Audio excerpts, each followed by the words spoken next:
बहुत बहुत स्वागत आप सभी का हिंदी मीडियम के नंबर 1 चैनल शुभम क्लासेस पर। दोस्तों आप क्लास 10 12 के स्टूडेंट हो और आपको 2023 में बोर्ड परीक्षा देना है तो ये वीडियो आपके लिए बहुत इंपॉर्टेंट है, क्योंकि आज की इस वीडियो में मैं आपको बताऊंगा कि 2022 बोर्ड परीक्षा का एक टॉपर बच्चे का जो आंसर शीट है वो कैसे उसने अपने क्वेश्चन को एग्जाम हॉल में लिख कर आया कि उसके एक भी नंबर नहीं कटे। वह एक एवरेज बच्चा था लेकिन उसने अपने आंसर को इस तरीके से लिखा, कैसे हेडिंग को लिखा, कैसे अपने एक एक क्वेश्चन को सॉल्व किया, वो सब कुछ आज की इस वीडियो में आपको बताऊंगा कि आप भी इसी तरीके से अपनी कॉपी को 2023 की बोर्ड परीक्षा में लिख कर आओ। अगर सोचो कि एक प्रश्न में अगर आधा नंबर भी आप कटता है, हर पेपर में 20-20 क्वेश्चन होते हैं तो एक पेपर में आपके 10 नंबर कट जाएंगे। इसी तरीके से आपके 5 सब्जेक्ट है तो 50 नंबर तो आप ऐसे ही बचा सकते हो, जो आज के इस वीडियो में आपके पॉइंट बताऊंगा। जितने भी बच्चे इस वीडियो को देख रहे हैं, सबसे पहले जो आपकी कॉपी मिलती है, ठीक है, इसमें जो आपका रोल नंबर होता है उसको आपको सही से लिखना है। सबसे पहला जो सबसे इंपॉर्टेंट चीज है कि आपका रोल नंबर, क्योंकि रोल नंबर अगर सही रहेगा तो जितने नंबर आप पाए रहोगे वह आपके रोल नंबर पर चढ़ेगा। अगर रोल नंबर ही गलत लिख कर आओगे तो अगर आप 90 नंबर ही पाए रहोगे तो वो कैसे चढ़ाएगा कि आखिर किस बच्चे का ये कॉपी है, उसे तो पता नहीं, क्योंकि आपका नाम तो मेंशन है नहीं। तो सबसे पहले आप अपना रोल नंबर बहुत ही इत्मीनान से एकदम अपनी एडमिट कार्ड में से देख कर भरे, पहला काम ये। सेकंड, जो आपका सब्जेक्ट है पेपर का, ठीक है, यहां पर आपने रोल नंबर भर दिया अंकों में, शब्दों में। फिर आपका सब्जेक्ट कौन सा, ठीक है, किस सब्जेक्ट का पेपर है, इंग्लिश का है तो यहां पर आप इंग्लिश लिख दोगे, ठीक है। अब जो प्रश्न पत्र दो, दूसरा पेपर है, तीसरा पेपर है, वह मेंशन कर दोगे। अब यहां पर एक चीज और, यहां पर एक पेपर कोड होता है, ठीक है, कि आपने किस पेपर कोड को सॉल्व किया, कौन सा पेपर आपको मिला था, ठीक है। सपोज करो क्या होता है कि पेपर कोड अलग अलग है, आपने पेपर कोड मेंशन ही नहीं किया तो पता चला पहला क्वेश्चन के हिसाब से आपके एमसीक्यू क्वेश्चन सारे गलत हो गए, क्योंकि क्वेश्चन तो सेम थे लेकिन ऑप्शन अलग अलग रहते हैं। तो इसलिए पेपर कोड को सही से भरना ताकि जो आपके आंसर हैं वह कौन से पेपर से मैच कर रहे हैं वह क्लियर है, ठीक है। तीसरा काम ये। और चौथा जो सबसे इंपॉर्टेंट है, ये बहुत बच्चे जो एग्जाम दे लेते हैं, जब पेपर आपका रिजल्ट आता है तब वो प्रॉब्लम फेस करते हैं। आपको सिग्नेचर कर कर आना है, ये आपके पास एक प्रूफ रहेगा कि आपने पेपर को अटेम्प्ट किया था, ठीक है।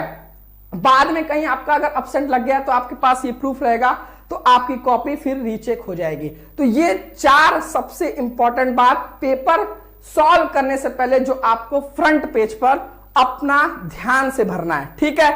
अब जो सेकंड सबसे इंपॉर्टेंट चीज है, देखो बहुत बच्चे क्या होते हैं, पेपर मिलने के तुरंत पहले ही, मतलब कि आप क्वेश्चन सॉल्व करना शुरू कर देते हैं। ये गलती आपको नहीं करना है। पेपर में पहले ही मेंशन रहता है कि पेपर को 15 मिनट पहले पढ़ लें, ठीक है। ये 15 मिनट क्यों होता है कि आप देख लो कौन कौन से क्वेश्चन आपको आ रहे हैं और कैसे आपको शुरुआत करनी है, ठीक है। सेक्शन ए करना है, सेक्शन बी, सेक्शन सी, अब जो भी सेक्शन आपको करना है उस हिसाब से आप अपना एक बार दिमाग में बैठा लो। तो सबसे पहले पेपर मिले तो आप पहले देख लो कौन कौन से क्वेश्चन आपको आ रहे हैं, ठीक है। अब काफी बच्चे क्या होते हैं, उनके मन में रहता है कि मैं क्वेश्चन नंबर 1 से शुरू करूंगा।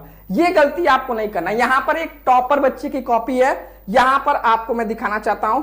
जैसे यहां पर देखो ये पेज नंबर, ठीक है, एक सेकंड, ये देखो यहां पर ये पेज नंबर 3 है और इस बच्चे ने अपना आंसर को शुरू किया है सेक्शन नंबर डी।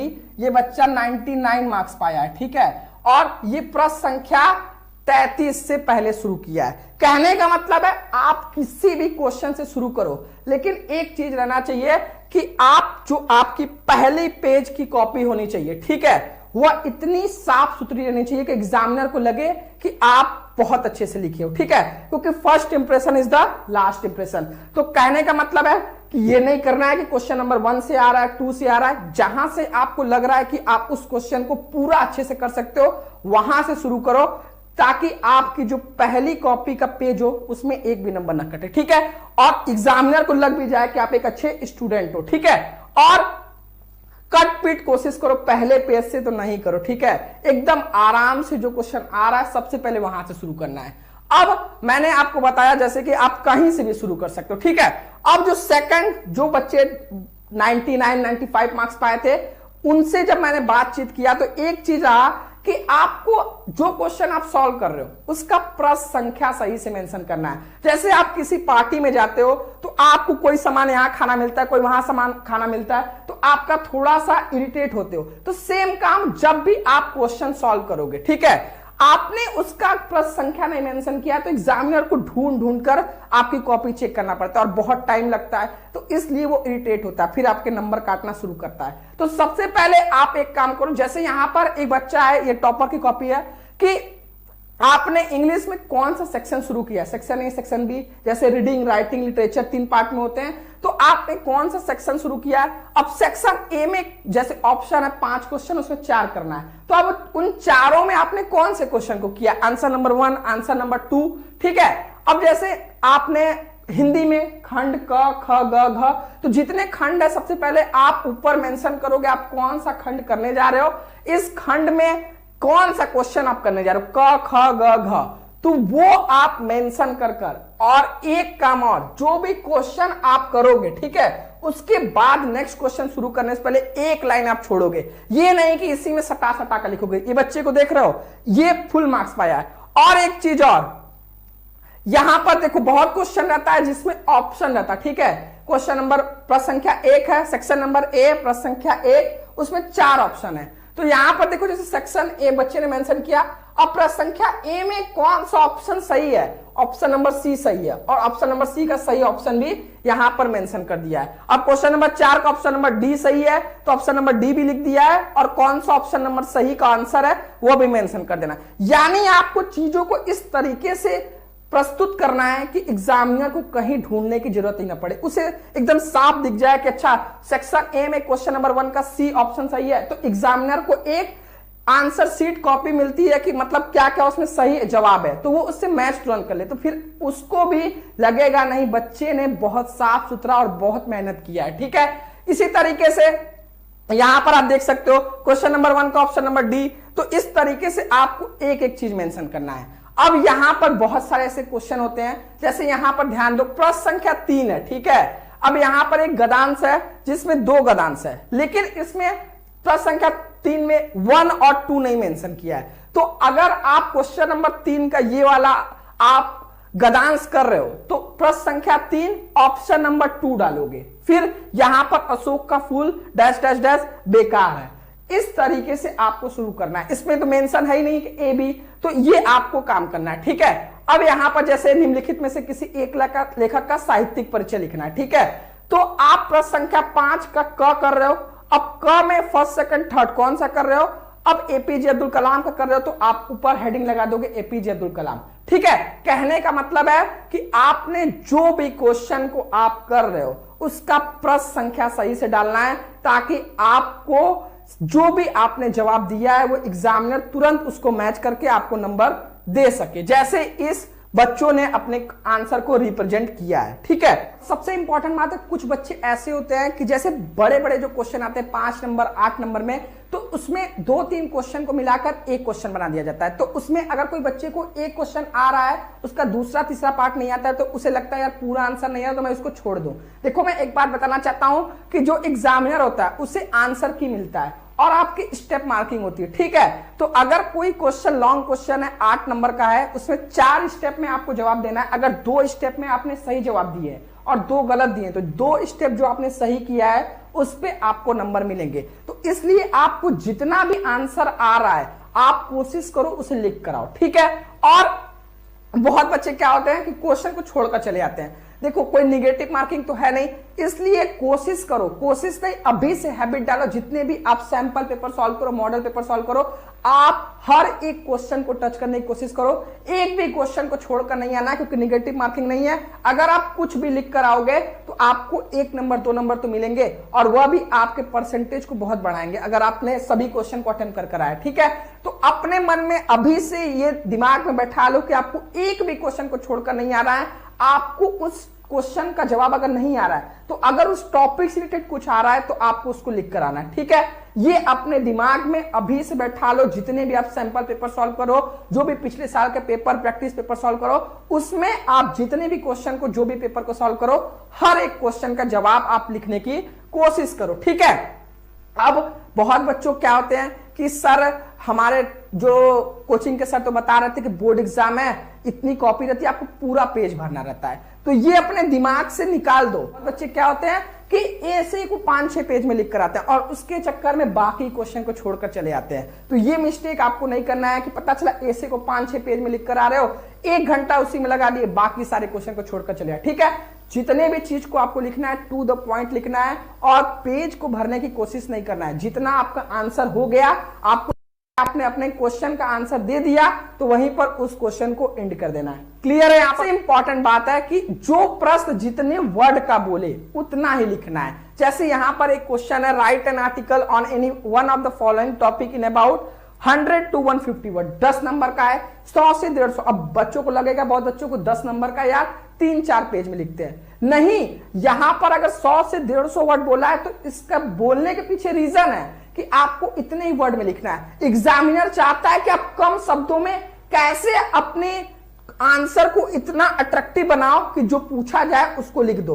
वो चाहता है कि आप 100 से 150 वर्ड में आप बताओ माई प्लान्स फॉर फ्यूचर, यानी टू द पॉइंट बताओ कि आपके फ्यूचर में क्या क्या प्लान है। ठीक है, तो इसीलिए अगर बोले कि 100 से 150 वर्ड, 200 वर्ड, तो आप इसको ध्यान दो, गौर दो और इससे ज्यादा लिखने की कोशिश ना करो। जितना वर्ड में बोले उतना ही लिखना है। ठीक है, अब बहुत बच्चों के मन में यह भी कंफ्यूजन रहता है, सर राइटिंग पर नंबर कटते हैं कि नहीं। देखो, राइटिंग आपकी ऐसी रहनी चाहिए कि रीडेबल रहनी चाहिए, कि आपने जो क्वेश्चन को लिखा है, जो आंसर को लिखा है, वह समझ में आना चाहिए, फिर वो सुंदर रहे, तो ये आपके लिए प्लस पॉइंट रहता है। तो इसके लिए आप क्या कर सकते हो? इसके लिए आप एक ही काम कर सकते हो, अभी आपके पास जो टाइम बचा है उसमें आप जो भी आंसर आप याद करो उसको लिख लिख कर प्रैक्टिस करो, क्योंकि राइटिंग तभी सुधर सकती है जब आप लिख लिख कर प्रैक्टिस करोगे। ऐसा कोई नहीं है कि कोई आपको दवा दे दूं, आप खा लो और कल से आप अच्छी राइटिंग लिखने लगो। तो इसके लिए आप एक काम कर सकते हो कि अभी से आप प्रैक्टिस करो कि जो भी आप आंसर याद कर रहे हो उसको एक कॉपी में,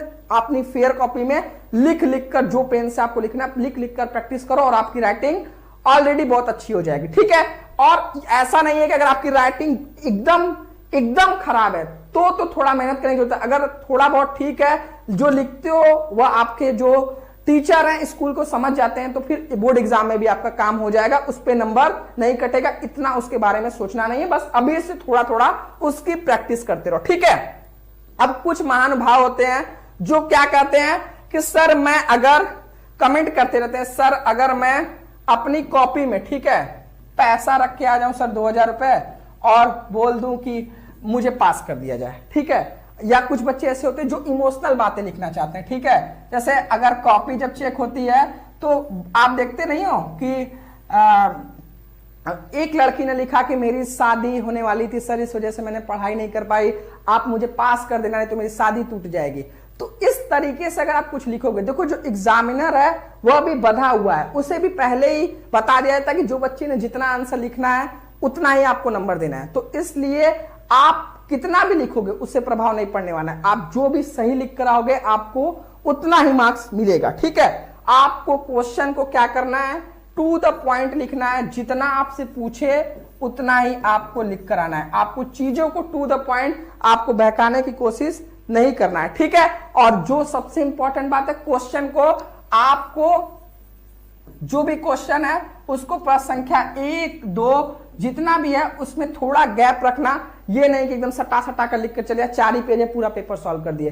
क्वेश्चन को अच्छे से सटा कर नहीं लिखना है, जो भी क्वेश्चन खत्म हो जा रहा है उसके नीचे लाइन खींच देना है, फिर नेक्स्ट क्वेश्चन आपको शुरू करना है। ठीक है, अब जो सबसे इंपॉर्टेंट बात है, आपको कुछ कॉपी, जैसे जो टॉपर्स की कॉपी मैंने देखा कि आखिर उन्होंने अपनी कॉपी को कैसे रिप्रेजेंट किया है कि उनकी कॉपी अन्य बच्चों से अलग है। तो कुछ आपके लिए मेरे तरफ से टिप्स है कॉपी को सबसे अलग बनाने के लिए। सबसे पहले जो भी आपने फॉर्मूला, और अगर आप कोई क्वेश्चन न्यूमेरिकल सॉल्व कर रहे हो तो लास्ट में आप एसआई यूनिट जरूर लिखो। ठीक है, एसआई यूनिट फाइनल आंसर जो है उसको बच्चों ने हाईलाइट किया है तो वहां पर पूरे नंबर मिले। तो आपको भी यही करना है, जो भी एसआई यूनिट है, जो भी फॉर्मूला है, जो भी लास्ट आंसर आपका होता है न्यूमेरिकल का, उसको आपको अच्छे से ब्लैक पेन से अंडरलाइन कर देना है। ठीक है, आपको बायो में जहां भी आपको फिगर बनाकर लगता है, जहां भी आपको ऐसे लिख रहे हो, एग्जाम्पल देने की जरूरत है कि आपका ऐसे और अट्रैक्टिव हो सके, तो वहां पर आप फिगर बनाओ, वहां पर आप एग्जाम्पल लिखो, एग्जाम्पल के तहत अपने आंसर को समझाओ और एग्जाम्पल को ब्लैक पेन से लिखो। ठीक है, अब जो भी आप क्वेश्चन, बड़े क्वेश्चन लिख रहे हो, उसके पॉइंट को अंडरलाइन करो अगर वहां पर कुछ आपने इंपॉर्टेंट चीज लिखा है, ठीक है। जैसे हर चीज, हर क्वेश्चन में कुछ इंपॉर्टेंट पॉइंट होते हैं, तो जो भी इंपॉर्टेंट पॉइंट है उसको अंडरलाइन कर दो कि एग्जामिनर को तुरंत पता चल जाए कि यहां पर आपने कुछ इंपॉर्टेंट लिखा हुआ है, ठीक है। आप जितने भी लॉन्ग क्वेश्चन बना रहे हो, ठीक है, जितने भी लॉन्ग क्वेश्चन है उसमें कोशिश करो हेडिंग, सब हेडिंग बनाओ। जैसे ऐसे ही है, अगर आप कहानी की तरह लिख दोगे तो फिर आपको उसी में आपने 5-6 हेडिंग बनाया, प्रस्तावना बता दिया, उपसंहार बता दिया, 4-5 लेटर लिख रहे हो, उसका किस तरीके से फॉर्मेट है, ठीक है। जैसे एडिटर को लेटर लिख रहे हो, सब्जेक्ट क्या लिखे हो, आपने बॉडी ऑफ लेटर में क्या लिखा है, सेंडर एड्रेस, रिसीवर एड्रेस, ये सारा चीज जो आपका फॉर्मेट होता है, आर्टिकल लिख रहे हो, नोटिस लिख रहे हो, उसका जो फॉर्मेट होता है उस फॉर्मेट पर आपको लिख कराना। ये नहीं कि कहानी की तरह आपने लिख कर चले आए, ठीक है। ये आपको मिस्टेक नहीं करना है, आपको फॉर्मेट को फॉलो करना है और टू द पॉइंट अपने आंसर को रिप्रेजेंट करना है, ठीक है।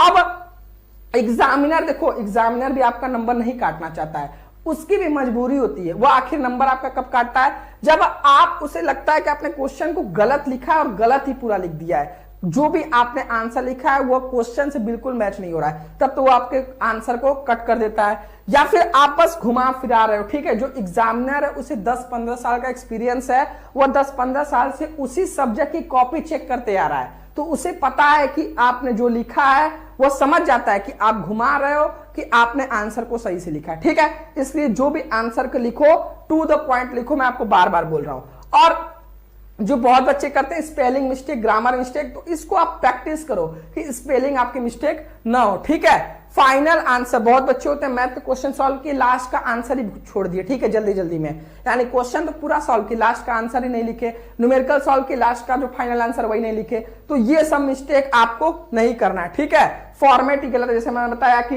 लेटर आपने लिखा, ऐसे लिखा, आपने नोटिस लिखा, जितने भी आपके राइटिंग सेक्शन में होते हैं, ठीक है, उसका फॉर्मेट ही गलत लिख कर, पत्र हिंदी में लिख रहे हो उसका फॉर्मेट ही गलत है, तो वहां पर आपके नंबर कट जाते हैं, ठीक है। और आपने, अगर आपने आंसर को हाईलाइट नहीं किया है, जो भी आपके लॉन्ग क्वेश्चन है, तो वहां पर भी आपके नंबर कटने के चांस है। तो इसलिए आपको ये सारा पॉइंट अभी से इसको कर लेना है, ठीक है। अब जितने भी आपके पास टाइम बचे हैं, ये अपने कॉपी में जब भी आप आंसर को लिखो, जितने पॉइंट मैंने बताए उन सभी को फॉलो करो, आपके एक नंबर भी नहीं कटेंगे। जितना टाइम आपके पास बचा है, सबसे पहले एक सब्जेक्ट पे फोकस ना करो, क्योंकि मैंने बहुत सारे ऐसे बच्चों को देखे हैं जो अपना 3-4 सब्जेक्ट बहुत अच्छे से कर लेते हैं, लेकिन 1-2 सब्जेक्ट गड़बड़ाने की वजह से उनका पूरा परसेंटेज बिगड़ जाता है। तो आप अपने सभी विषयों को टाइम दो। क्रैश कोर्स, अभी आपके पास टाइम कम बचा है। शुभम क्लासेस, अगर आप हिंदी मीडियम के किसी भी बोर्ड के स्टूडेंट हो, तो हिंदी मीडियम का सबसे नंबर 1 चैनल है, जहां पर आप अपने क्रैश कोर्स से भी सभी सब्जेक्ट की तैयारी कर सकते हो, जहां पर आपको 1 short video, chapter wise important question answer, last 3 year का paper, short notes, 3 model paper, जो आपके 2023 बोर्ड परीक्षा के लिए मोस्ट इंपॉर्टेंट होंगे। जिन बच्चों की तैयारी नहीं हुई है, अगर आप इस बैच को ज्वाइन कर लेते हो तो आपकी कंप्लीट तैयारी हो सकती है। और अभी शुरुआत के 500 स्टूडेंट के लिए इसकी फीस सिर्फ 799 रुपए है। तो अगर ये वो बच्चे हैं जो हमारे चैनल से पढ़ाई कर 90%, 95% स्कोर किए हैं, आप भी कर सकते हो। बस जो चीजें बताई जा रही हैं उनको आप डेली फॉलो करो, ठीक है। जिनको भी इस बैच में जुड़ना है, आप UP, Bihar, MP, Rajasthan board, किसी भी बोर्ड के स्टूडेंट हो, आप हिंदी मीडियम से हो, तो आप इस बैच को ज्वाइन कर सकते हो। प्ले स्टोर से आप शुभम क्लासेस ऐप, जिसपे 1 लाख डाउनलोड है, इसको डाउनलोड करके डायरेक्ट यहां से पेमेंट करके जुड़ सकते हो। नहीं तो आप इन दोनों नंबर पर व्हाट्सएप कर सकते हो कि सर हमें आपके 2023 के क्रैश कोर्स में जुड़ना है, ठीक है। और जो सबसे इंपॉर्टेंट बात है, ठीक है, जो भी आप अभी पढ़ाई कर रहे हो, आपने क्वेश्चन बैंक ले लिया है, उसमें से जो भी इंपॉर्टेंट क्वेश्चन 2-3 साल जो भी क्वेश्चन आए, उनको आप लिख लिख कर प्रैक्टिस करो। उन क्वेश्चन को आपको छोड़ना नहीं है, ठीक है। चैप्टर वाइज शुरू करो, जो भी चैप्टर में आपके 2-3 साल क्वेश्चन पूछे गए पिछले साल, उन सभी क्वेश्चन को याद करते चलो, ठीक है। ज्यादा मार्क्स के जितने भी लेसन है, सबसे पहले उन पे फोकस करो, जो चैप्टर से आपके ज्यादा मार्क्स के क्वेश्चन आ रहे हैं, ठीक है। और सबसे इंपॉर्टेंट, 3 साल का पेपर, कम से कम 3 साल के पेपर से जितने भी क्वेश्चन आए हैं उनको कोशिश करो कि आप याद करने की, ठीक है। तो ये आपके लिए कुछ इंपॉर्टेंट टिप्स है जिससे आप फॉलो करके, जैसे ये बच्चे इस चैनल से पढ़ाई करके 90-95% स्कोर किए हैं, आप भी कर सकते हो। इस चैनल को सब्सक्राइब नहीं करो, सब्सक्राइब करो। वीडियो को पसंद आए तो वीडियो को लाइक करो, अपने सभी दोस्तों को शेयर करो। और जो भी बच्चा हिंदी मीडियम का है, क्लास 10 का, 12th का, अपने सभी विषयों की कंप्लीट तैयारी करना चाहता है क्रैश कोर्स के थ्रू, तो आज ही आप ये एप्लीकेशन शुभम क्लासेस डाउनलोड करके डायरेक्ट यहां से पेमेंट करके 799 पर जुड़ सकते हो, नहीं तो इन दोनों नंबर पर व्हाट्सएप कर सकते हो। आप किसी और से भी पेमेंट कराकर जुड़ सकते हो। आपको ये वीडियो कैसा लगा कमेंट बॉक्स में बताओ। नेक्स्ट वीडियो आप किस टॉपिक पे चाह रहे हो ये भी कमेंट बॉक्स में बताओ, ठीक है। तो मिलता हूं आपसे नेक्स्ट वीडियो में, तब तक